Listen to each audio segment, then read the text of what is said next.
नहमदुहु व नुसल्ली व नुसल्लिमु अला रसूलिल करीम। अस्सलामु अलैकुम व रहमतुल्लाहि व बरकातुहू। राय इस्लाम में तमाम दोस्तन की खुशामदीद। प्यारा दोस्तों, अज बेहतरीन मालूमात खणी तव्हांजी खिदमत में हाज़िर थियो आहियां। सो ही आहे त अॼु सहरी ऐं इफ़्तारी जे मुतालिक़ अवांजी खिदमत में अर्ज़ु कंदुसि, लेकिन उन खां अॻु में अवां सां गुज़ारिश आहे त जेकॾहिं अवां असांजो चैनल सब्सक्राइब न कयो त असांजे चैनल खे सब्सक्राइब कयो ऐं गॾोगॾु घंटी जे निशान ते क्लिक कयो ताजो असांजी हर अचण वारी नई मालूमात तव्हां ताईं आसानी सां पहुची सघे।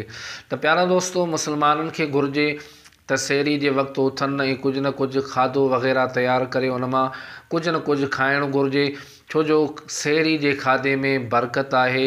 नबी करीम सल्लल्लाहु ताला अलैहि वसल्लम फरमायो, सहरी कंदा वञो छो जो सहरी जे खाधे में बरकत आहे।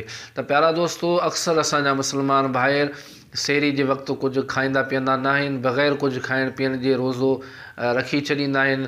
रोज़ो त थी वञे थो, लेकिन उन बरकत खां मारूम रहिजी थो वञे माण्हू।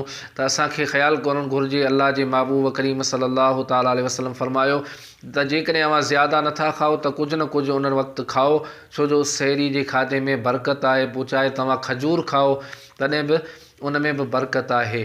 त प्यारा दोस्तों, इफ़्तारी हर हलाल चीज़ सां जाइज़ आहे। रोज़ो इफ़्तार करणु हर हलाल चीज़ सां जाइज़ आहे, मगर खजूर सां रोज़ो इफ़्तार करण में ज़्यादा बरकत आहे, ज़्यादा सवाबु आहे। नबी करीम सल्लल्लाहु ताला अलैहि वसल्लम फरमायो त जॾहिं अवां मां को इफ़्तार करे त उनखे घुरिजे त खजूर ते इफ़्तार करे, छो जो उन में बरकत आहे। पर जेकॾहिं खजूर न आहे त उनखे घुरिजे पाणी सां इफ़्तार करे, छो जो पाणी पाक कंदड़ आहे। त प्यारा दोस्तों, अल्लाह जे प्यारे महबूब करीम सल्लल्लाहु ताला अलैहि वसल्लम जिन जा इहे ॿ फ़रमान मुबारक मूं अवांजी खिदमत में अर्ज़ु कया, हिकिड़ो सहरी जे मुतालिक़, ॿियो इफ़्तारी जे मुतालिक़। त यकीनन असां तव्हांखे अल्लाह जे महबूब करीम सल्लल्लाहु ताला अलैहि वसल्लम जिन जे इन फ़रमान मुबारकनि मां ज़ाहिरी तौरु सम्झ में ॻाल्हि अची वई हूंदी त इफ़्तारी ऐं सहरी छा सां करणु घुरिजे।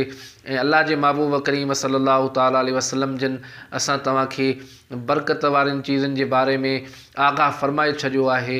अल्लाह पाक असां तव्हां सभिनी खे रमज़ान मुबारक जूं बरकतूं नसीब फ़रमाए।